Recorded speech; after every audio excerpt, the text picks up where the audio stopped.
Hi everyone, let's talk about Posthuman Saga, which again is on Kickstarter right now, and you can click the link in the description to go over to the campaign page, see all of the final stuff and all of the extra stuff, because this is kind of a sample. The storybook and stuff I imagine is going to have way more entries, even though there's quite a lot as it is. But yeah, as you know what Kickstarters are like, don't you? You can go and click on the campaign page and see all the lovely stuff. So I've really enjoyed this.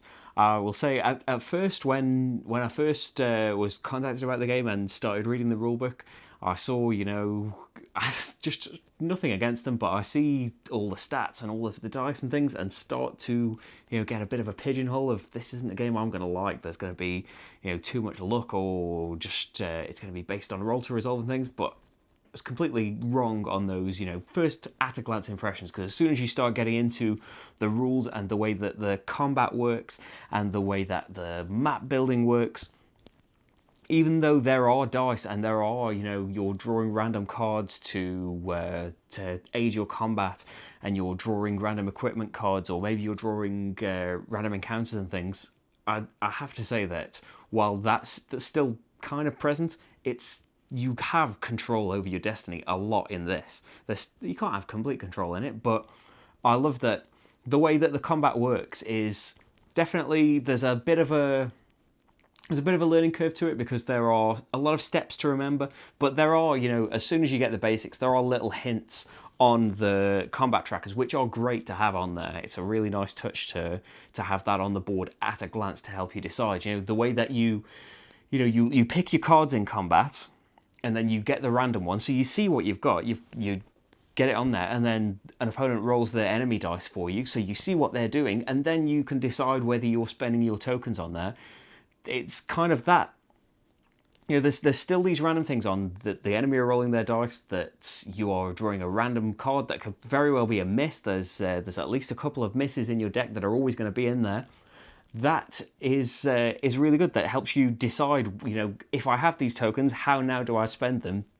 It's a good point. And then you have the decision in melee combat anyway. Am I spending my maneuver to try and boost my attack, or to try and defend myself, to try and reduce the enemy's attacks? Or maybe they're going to be spending their extra maneuver to reduce your attacks. But either way, it doesn't matter too much, because while it's fantastic to defeat the enemies, to get the XP and succeed, you don't necessarily have to. Just like if an encounter goes terribly wrong, maybe you're going to get the botch punishments in it, which we didn't actually see in there. There are sometimes botch punishments in the encounters where if you draw a botch token, something extra bad will happen to you. You get stopped as you're drawing tokens, and the person reading the story tells you the botch result, and then you can decide, that's another factor about whether you want to carry on or not. But if you fail the encounter, some bad things are going to happen to you, but you still get to succeed in the explore that you were doing. And I think that's for me anyway, for the type of games that I tend to like, where you are kind of put a bit more in control of your own destiny. It was a really nice touch for me. And there is a random thing over where you're going to get narrative things or combat things, but I think both are really enjoyable in their own ways. I love we only got to the first stage of one in the very last encounter of the playthrough, but I love the idea of the narrative chains over where you're starting kind of a branching story for yourself, and they are going to be your next encounters. You get this token, and when you next draw an encounter card, if you get a narrative encounter, instead of going to that number, you go to the one that's on this token. And maybe it's going to be an A or B based on the choice that you made, which is going to influence the story that you get when you get your next narrative encounter. I really like that, and it's adding an extra touch of world building, and you affecting that world as well. Although it's random whether you're going to get one of those in the first place, but once you do, it's going to take you on that story path and really encourage you to probably take these tiles with the lower threat numbers. Although maybe you're playing a character that has really gone down the combat route, has got all of the skill boosts and the equipment and things to be really good at combat, and you want the high numbered ones to try and go on those combat runs. I really like so much about this. The branching skill paths that you can get once you accumulate enough XP that can then, it's not really specific paths, but you kind of get dedicated in a certain direction, because to get the level 2 cards you need 2 level 1 cards of that colour and then spend some more XP. So you kind of get devoted to a certain thing, and those skills can start affecting, you know, the combat cards that are in your deck and give you more options there. Another thing about the combat cards that I love is that the one that you choose then gets exhausted, and you're not going to have it for a while unless you want to spend time recovering or hope to roll it on the loot die. That's going to get taken out of your deck, and the random one, which could be really good, could be not so good, is going to get put back in there for another time. And then mutations are a nice touch. You know, you would think from previous games that I really want to avoid getting mutations. It's going to really mess me up. But they are an interesting little twist. They're not necessarily all bad. The bad ones are interesting in what they change as well. Like the ones that I showed at the very end of the playthrough. That okay, this one's going to affect your forage action. Now you're not so good at foraging, or this one is going to go into your this mutation is going to go into your combat deck, and it's going to give you rubbish if you're a really ranged person, but it's quite a good damage card for melee combat. So it's but mutation is just that. It's your character, you know, mutating in unexpected ways that are not necessarily all negative. I really like that. And on top of it all, you know, I am a sucker for anything that's got this kind of narrative element, this storybook thing to it.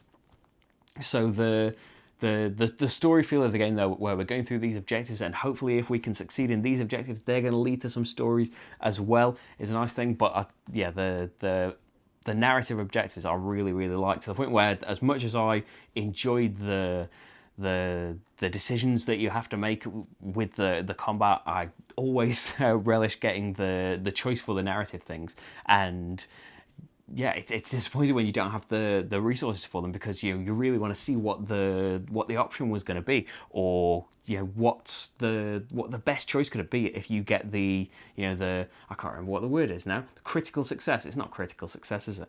Maybe it is. The really good success where you get the best results out of the story. But yeah, I think it's really fantastic. I love how we're each building our own maps. I like the intel system where we get to, if we can get these intel tokens out, then when there's a global event, we get to choose which things are happening. I like that you can kind of push your luck as well if you want to maybe explore faster, because you're not necessarily going to get map tiles every turn based on the actions that you get. So maybe you want to push your luck and get some face down ones, but if you take your time more and are more picky about what you put out, and maybe the scavenge site tokens, you're going to get more reputation in the end for the scavenge sites that you manage to find, as well as the reputation that you accumulated throughout the game by putting out your normal outpost tokens and things. I think it's really great. There's kind of a lot up front to get learned. There's a lot of different things going on. There are a lot of steps in some things like the combat, but once you are in the groove of it, I think it's really fantastic. And I can only assume, because I haven't seen the campaign page, but I assume that the storybook and stuff is going to get bigger and bigger, and there is going to be more to like about this. There's another Posthuman game as well. I should have mentioned that up front. I'm completely new to the Posthuman series, so I can't really compare and contrast.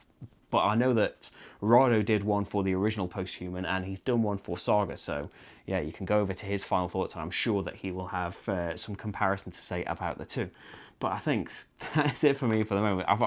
We've only scratched the surface, because this has been a kind of quick video to get it in time for the campaign launch, but there are more things that we didn't even get to. There's different weapons that you can find in the game. There are followers that you can get that will help you out, that will give you different special benefits. There is all sorts that, hopefully I gave you an idea in the playthrough, but there's definitely more and more to discover in this game. But I think I've gone on and on about it for long enough now. Hopefully the playthrough can decide for yourself what you think about it. But that's Posthuman Saga. Check out the campaign page or the playthrough, and I'll see you for the next game. Bye everyone.